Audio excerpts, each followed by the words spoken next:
This video is a tutorial for part 2 of the Radial design project, which is when we move our Radial design into Adobe Illustrator and we vectorize it and create color palettes or color schemes. So we've already done part 1. That's another video that you can refer to if you missed that.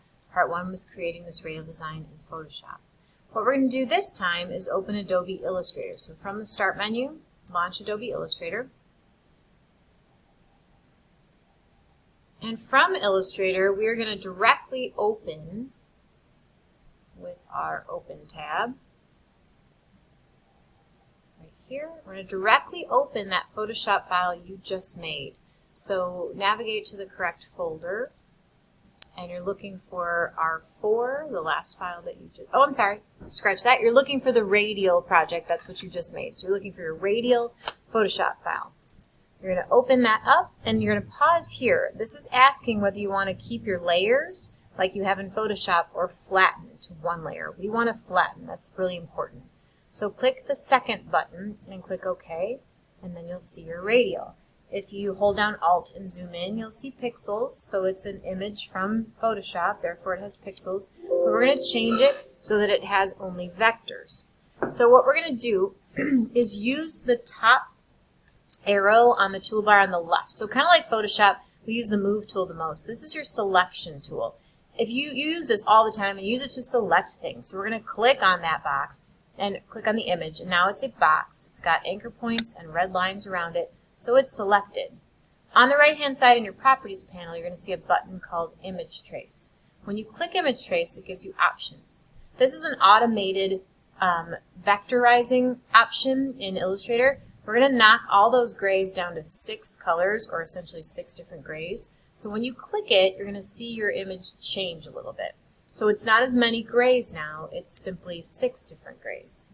On the right hand side, in Quick Actions, you're going to hit Expand, and you'll see these red lines are outlining every single shape that Illustrator vectorized for you.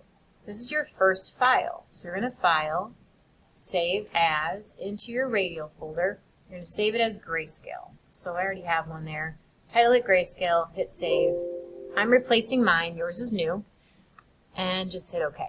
So like Photoshop, we just go through that Save option, click OK when you get your options. Now when you reselect this and click it, every shape selects. We want to select just one shape at a time, or certain grays at a time. So click on your image, and on the right hand side, click on Ungroup. When you ungroup, it allows you to just select certain things at a time. But in order to do that, you have to click off, I always call it, or deselect. Click in the gray space. Now when you hover, you'll see different shapes light up. So it's identifying if you can click on those shapes. So find the darkest gray you can find and click on it, which is great. Now you have one gray selected and you can change the color. But we want all of that same dark gray to be selected. So go to Select, Same, Fill and Stroke.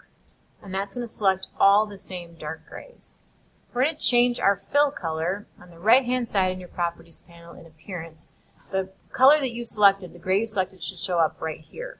If you click here, you would normally see swatches, different colors, kind of like when we learned about palettes, but right now it's empty. If you go to Libraries, go to Color Books, go to Pantone, CMYK coded, you're going to get a pop-up that if you move off to the side, you're going to see when you drop down and scroll, it has a lot of colors.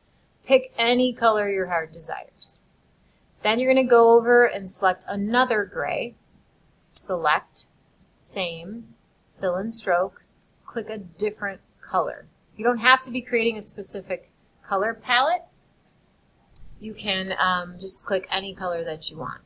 You're going to keep doing that, Select, Same, Fill and Stroke, until your grays are gone. And it's very important that you get rid of all the grays. So even though black or white might look cool, right now we have to get rid of them. So I've got 2 more colors to do. Select, Same, Fill and Stroke, click a different color. I don't like that one. And then this gray here, Select, Same, Fill and Stroke, and a different color.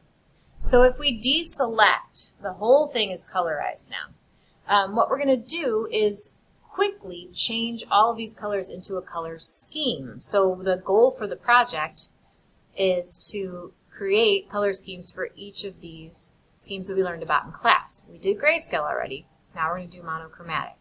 So what you need to do here, we can actually close this Pantone box, is select all of these shapes, but they don't select as a group anymore. They select as individuals.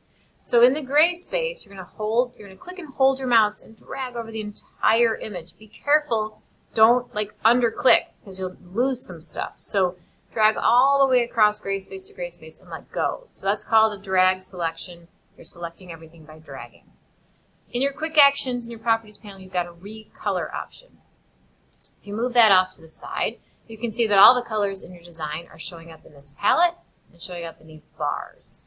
And if you go here to this little randomly change color order, it will keep the same palette, see that top bar changing, but it just assigns the colors to different parts of your design, which is great, but it's still not monochromatic.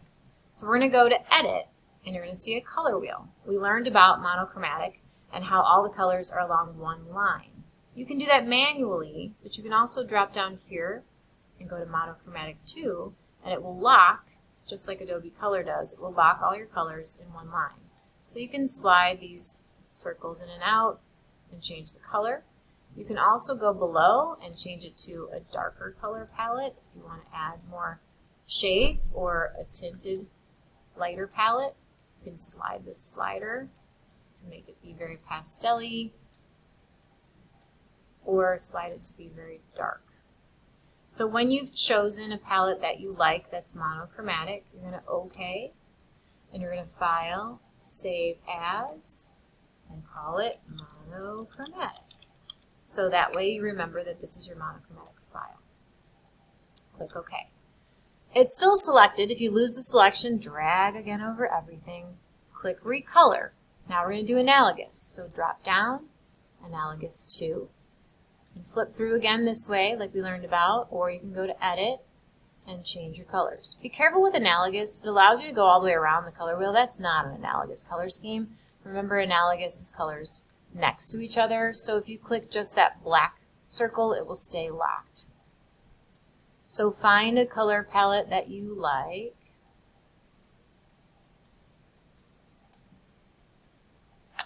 And then you are going to hit OK, File, Save As, Analogous.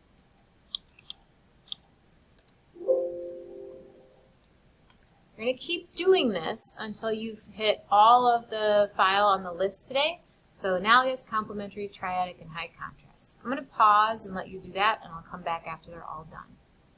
So once you have all your files saved, if you look into your Radial folder, you should see 6 Illustrator files. That's what you need to do for the next step of this. So the next video is going to show you how to set them all up on one page.